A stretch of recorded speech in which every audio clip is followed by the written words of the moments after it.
All right, guys, we got breaking news today. We've got Sam Bankman-Fried entering a plea in the FTX fraud case. Will we see a plea deal? Will we see him plead guilty to try to get off some other charges? Well, that's not all we're going to be talking about today. We're going to be talking about more about this epic fraud and how it affects you. Let's get it.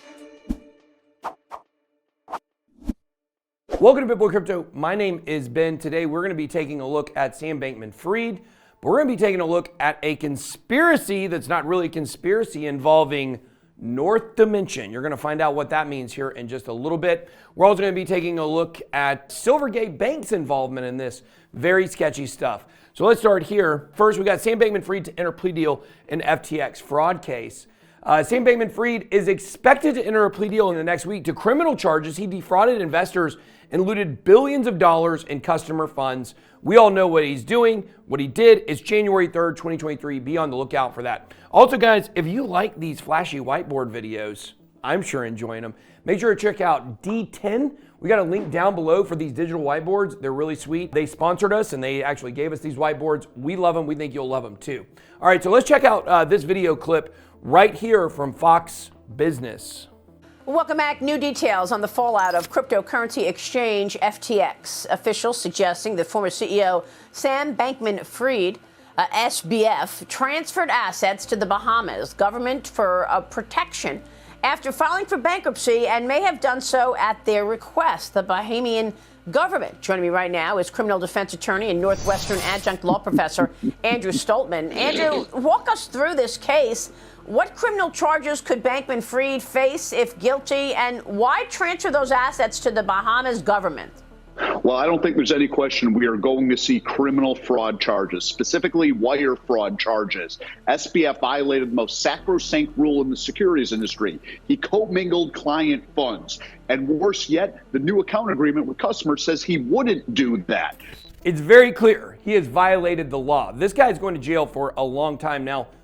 I've been hearing rumors of a larger conspiracy we might get to at some point, but for right now, we know SBF is nailed on all this stuff, no question about it. Now, if you listen to what they said there, they talked about the Bahamian government, and we've been telling you that the Bahamian government is super corrupt. They actually had the chairman of their In Power party made a press conference about me saying that I'm racist because I said the Bahamian government is corrupt. We love the Bahamian people, but this government is corrupt as all get out. You just heard they were moving assets around, and moving assets around is something that they did quite frequently. As you can see here, check this out.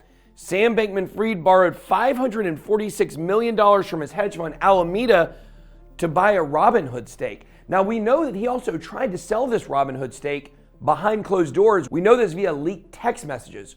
So that begs the question, where are these Robinhood shares?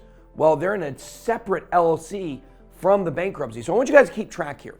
We've got $300 million to $1 billion worth of real estate in the Bahamas that we personally at BitBoy Crypto have filed a lawsuit against, and we're trying to get those assets back in FTX users' hands because they were embezzled funds.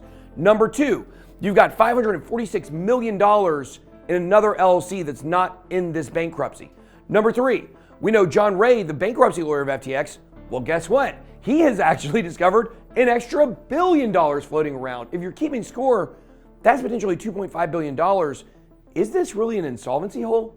Or is this a case of hidden money? That's the question we'll have to get to. So let's check this out here. You have this little known firm with a weird website was central to the misappropriation of FTX customers. This is called North Dimension. Among the 130 or so companies in Sam Bankman-Fried's sprawling crypto empire, North Dimension Inc. assumed a low profile. Unlike FTX, its name wasn't splashed on billboards or sporting arenas, and its business wasn't promoted by celebrities. Here's the website. Don't know if you can see it. It's hosted on Squarespace. Let's check out what a great website this is.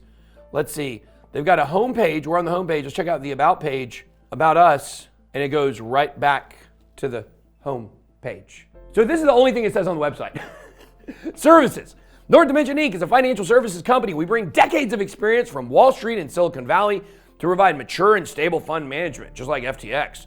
Liquidity and payment processing services, we bring the sophistication we have all come to expect from the mainstream financial institutions in the realm of cryptocurrencies. Now, I want to show you that to show you what a joke of a website this is. Let's go back to the article here. North Dimension had a crucial role in the FTX mess.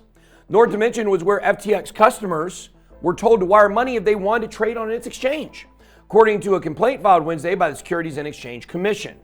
But North Dimension Inc. also appears to have been a fake online electronic retailer. It's a shell company. That's what it is. And who is famous for shell companies? That's right. None other than our friend, Dan Friedberg, the general counsel. This is the guy that basically is responsible for the whole entire thing. He's the architect. He built all this. He built all these shell companies. He allowed Gary Wong to build back into Alameda, into FTX.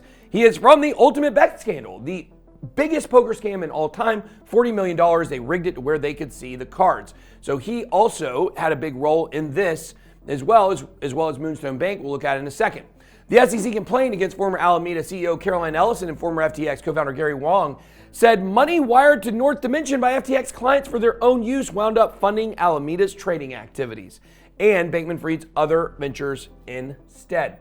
Bankman-Fried directed FTX to have customers send funds. Think about this. SBF directed FTX to send customer funds to North Dimension in an effort to hide the fact that the funds were being sent to an account controlled by Alameda. The lengths that they went to hide these customer funds, to say this is criminal is understatement of the year. So let's move on here. We've got this. FTX customers sending money to North Dimension likely wired it through Silvergate Bank, the San Diego institution that's one of the largest providing financial services to the crypto industry. And let me tell you, the more we find out about Silvergate, the more disgusting it gets. And they turned me down for an account. So there you go. North Dimension Inc. held 2 bank accounts at Silvergate. But that's not the only bank involved in this, guys. A tiny bank in Washington. Their crypto entanglements add to the FTX mystery. As reported by Payments, one of the more surprising assets to come to light during FTX's bankruptcy is a small ownership stake through Alameda Research, the sister trading arm of FTX, in a tiny 135-year-old bank with 3 employees and a single branch in rural Washington state that was pre-acquisition once called Farmington State Bank. And if you guys like how we dig into all this and we give you guys more information than other channels are doing, make sure to hit that like button and go ahead and subscribe to the channel. We're going to be bringing you guys a lot more of these videos. Now the bank goes by the moniker Moonstone Bank and conducts business meant to usher in the new era of technology banking. It's a far cry from its historical focus on agricultural loans. A company called FBH Corporation acquired Farmington State Bank and began to embrace an innovative startup business model with the goal to serve new customers, such as digital assets and hemp cannabis. The more we dig into this hemp cannabis, the more you're going to see how shadow banking between the cannabis industry and the crypto industry have merged. In January, Alameda invested $11.5 million for a non-controlling minority interest. This investment was more than double the bank's worth of $5.7 million. The bank's worth $5.7 million. They put in $11.5 million for a non-controlling stake. I want you to think about that for a second. The math doesn't add up. The name changed to Moonstone after Alameda. They couldn't hide anything. They're so stupid. Moonstone owners FBH is in turn owned by French national Jean Chalopin. Now, why is he maybe ringing a bell? He's better known as the creator of Inspector Gadget. How hilarious. Chalopin has since left cartoons behind and turned his attention to the banking world, moving to the Bahamas, where he became the largest shareholder and chairman of Dell Tech Bank. That's right, the FTX partner, the Tether partner. Every shady company in the history of crypto, pretty much. Under his new ownership, Moonstone quickly applied and was approved to become a member of the Federal Reserve of San Francisco. What a deep tale we weave here. Summer of 2021, a year after changing hands, Chalopin's other bank, the one at the bottom is Dell Tech, is the main banking partner for the widely used stablecoin Tether. Alameda accounted for a third of all Tether minting, was one of the company's largest trading partners.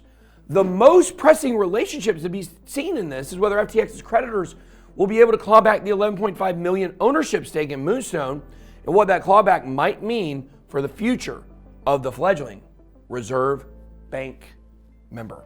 Very interesting here when you break this down. What do we have here? A cluster F. That's what they call it. That's what the kids call it these days. And I'll tell you this, the more this scandal goes, the more we start to realize where the money is. We have to claw back the money, And we have to fight the people who are hiding this. And that also includes, yes, Moonstone Bank, includes Silvergate, includes Deltec. Yes, probably includes the Federal Reserve, probably includes the SEC. We're pulling at the yarn. It's a lot to unravel, but we're not going to stop until we get to the middle. That's all we got. Be blessed. Big boy out.